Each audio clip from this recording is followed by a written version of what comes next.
Good morning. We are here today at Collegio Magno for our presidential debates. And on my left-hand side today, we have the Republican, Mariana. And on my right-hand side today, we have the Democrat, Pedro. And the question we will be discussing today is, does global warming exist? And today we will kick off with the Democrat candidate, Pedro. So Pedro, you have 3 minutes to present your first arguments and your challenge. Okay.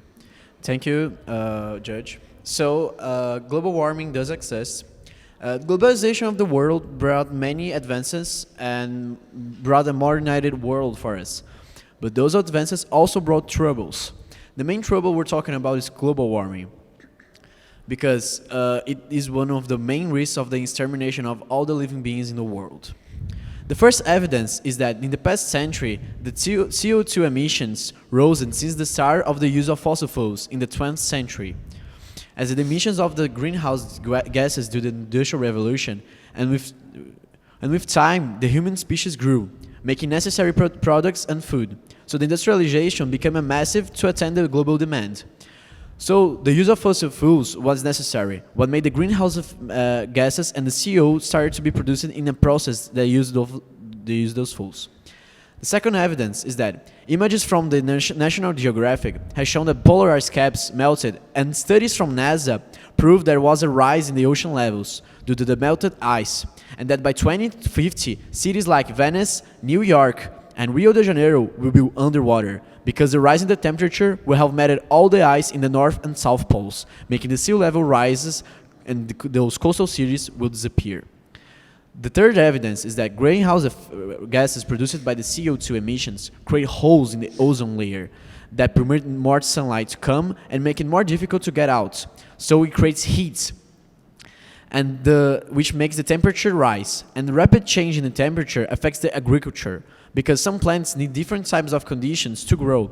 And global warming affects the periods of drought, affecting animals as well. Like polar bears, they need to migrate because they need to find food, and because their polar ice caps are melted. The challenge is that my oppositor is going to bring is that the temperatures and the greenhouse gases by the millenniums have passed, they have been constant, like growing and going back. That's all. Thank you, Pedro. Okay, now, Mariana, you also have 3 minutes to state your point of view and your challenge. Well, it is not necessary to fight against global warming because it does not exist. And what is happening in the world's climate, it's normal and it happened before. The change in the weather, it's something normal and that always existed, and this is just another case of temperature elevation. The first evidence is that we can say that the carbon dioxide is bad for the nature because it is essential and necessary for the plant's photosynthesis. It is essential because it needs to generate the necessary oxygen for our breathing. According to the studies, plants absorb 16% more of CO2 than previously thought, which even helps to reduce pollutants in the atmosphere. Also, it is natural for the ice to melt in the poles. They are not in the form of ice all the time. The ice turns to water, which turns to steam, condenses, turning into water, and finally turning into ice again. It is the water cycle. So the ice caps in the Antarctic were not there for decades, because this had happened before and will continue to happen. It's a natural factor of the water. Another reason for this rise in the global temperature is simply because of the Earth's orbit. According to Johannes Kepler, the orbit of the planet consists of 2 points, the aphelion and the perihelion, being a point near or far from the sun, respectively. In the moment that we are now, we're just going through the closest point of the sun, which is the cause of this increase in the temperature. The challenge that is the temperature and the greenhouse gases emissions had a significant rise since the start of the 20th century. That is when the industry started to grow. So this shows that something is really happening and that global warming can be real. That's it. Okay, thank you, Mariana. Now, I'm going to give you 1 minute to give your rebuttals as well. Okay. The carbon dioxide, whether or not produced by the industry or the fossil fuels, are also essential for nature because the plants need this element to transform it into oxygen. So without this element, there is no oxygen, and like that, we wouldn't be able to breathe.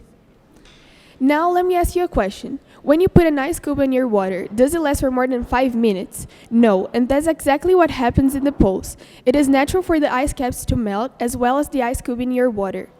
Now they are melting for in the end turn into ice again. It's a cycle. The rising temperature is not caused by the holes on the ozone layer.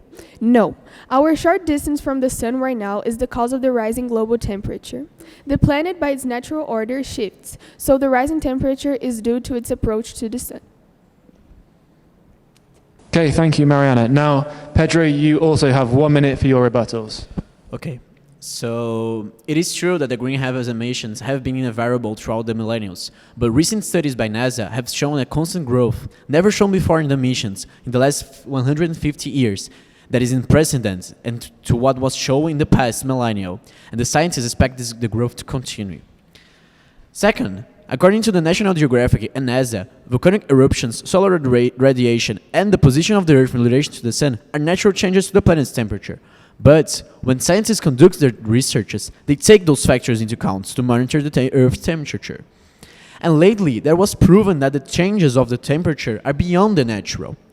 And last but not least, the current rise of the temperature isn't a threat to the living beings in the Earth because it's low, about 0.9 degrees Celsius. But studies conducted by the scientists of the IPCC, the Intergovernmental Panel of Climate Change, show that the rise in the temperature has to be constant, and by 2050 it has risen more than 3 degrees Celsius, and we have no expectations of going back to normal. Okay, thank you both. That was a close one. I think you both had good factual information. I liked your analogy about the ice cube in the water to make your point about the melting ice caps. However, on this occasion, I think Pedro will get the victory because I think your overall delivery was better. You're making good eye contact, and you also had good rebuttals as well. So well done, Pedro. Well done, Mariana.